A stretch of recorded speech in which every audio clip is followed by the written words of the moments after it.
Georges St-Pierre admitted that he actually hated fighting during most of his career, explaining that the pressure, injuries, and fear of losing were some of the hardest parts of being a professional. That's one of the reasons I never liked fighting. I never really liked it. At first you can get hurt, but also it's heartbreaking. It's like you have done all this for ending up losing. It's the feeling is terrible. It's like terrible. But the winning is the highest. Yeah, when you win everything, you feel like everything, all that sacrifice was worth it, right? Absolutely. Carlos Prates says he expects his next fight to be for the UFC welterweight title, revealing that he recently spoke with Dana White and the UFC about plans for the division. No, I don't think they're gonna do a rematch if Makhachev lose.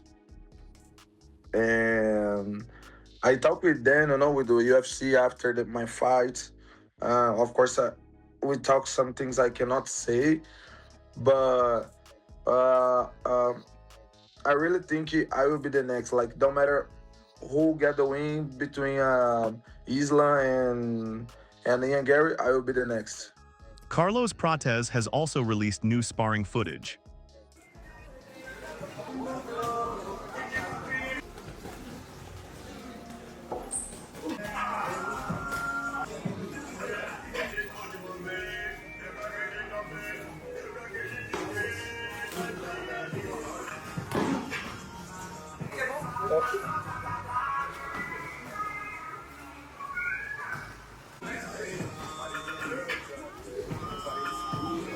Arman randomly ran into Dana White. That's all he wears. But I don't have this color. You're so young. Hey, sure, all right. What's going on? Good, how you doing? What's up, brother? I'm good. Good. How you doing? What's up, man? It's okay. I'm gonna need some references. I'm gonna need to meet some people. No, don't believe That was a smart thing. Don't believe What are you doing? Thank you. We're about to go film over there before we go to the press conference. Okay. And then we have a... Yeah, we got smoking and drinking tonight. All right. Good to see you too. Yeah. All right. Yeah. Bye, guys. You didn't lose any street credit. Thank you. Thank you, Nina. Just Elliot. You see, I turned on the TikTok and we met Dana. See? 46-year-old Glover is still going hard in training, as new footage shows the former UFC champion smashing pads in the gym.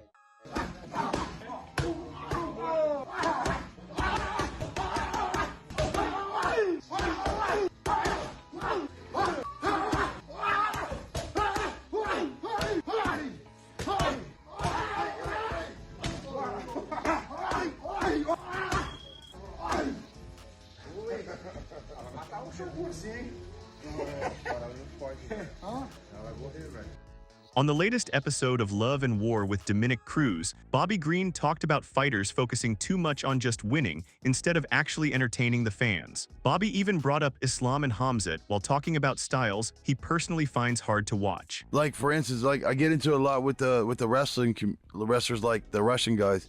And I'm trying to explain to them, they're competitors. They're not making art.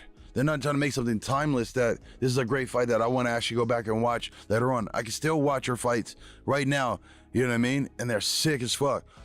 I felt like Jamaya, Islam's last fights, those were one of the most horrible, title fights I've ever seen. You know what I'm saying? Yeah, I get what you're saying. You're talking about the show itself, not just if you're winning or losing.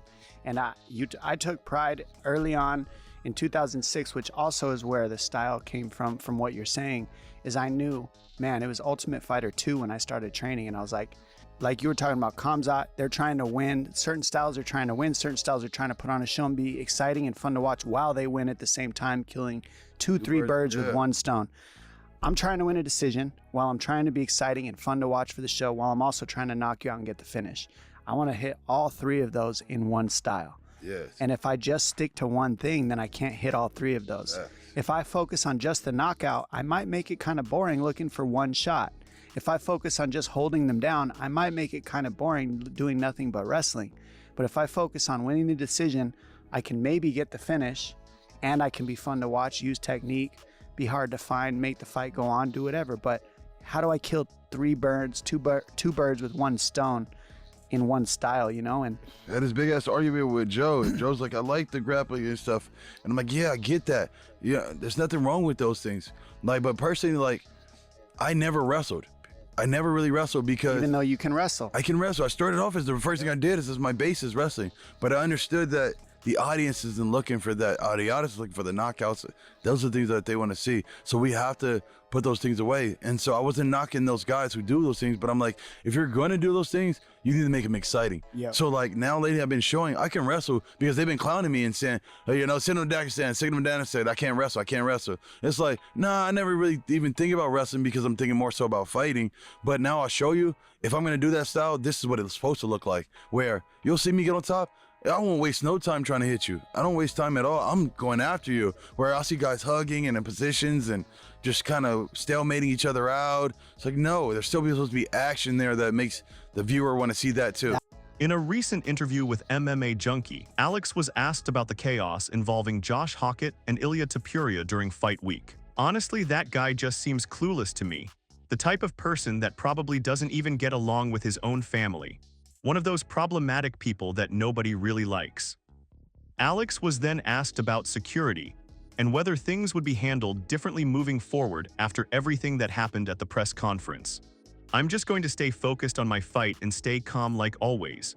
But after all this drama, security is probably going to be watching things much more closely now. And honestly, if something still happens while I'm staying calm, that would be messed up by the organization. Alex was also asked about Ilia Topuria stepping in during the situation, and Alex had nothing but positive things to say about him. We traveled together to the White House, spent time around each other, and started building a good relationship. He's a really nice guy.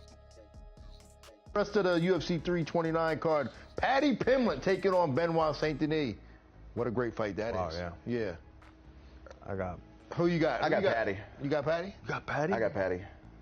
I got BSD. I don't think so. But I mean, smashes him, man. what's the odds on that? I don't know what the odds are. I'm sure HQ will tell me in a second. Why do you got Paddy?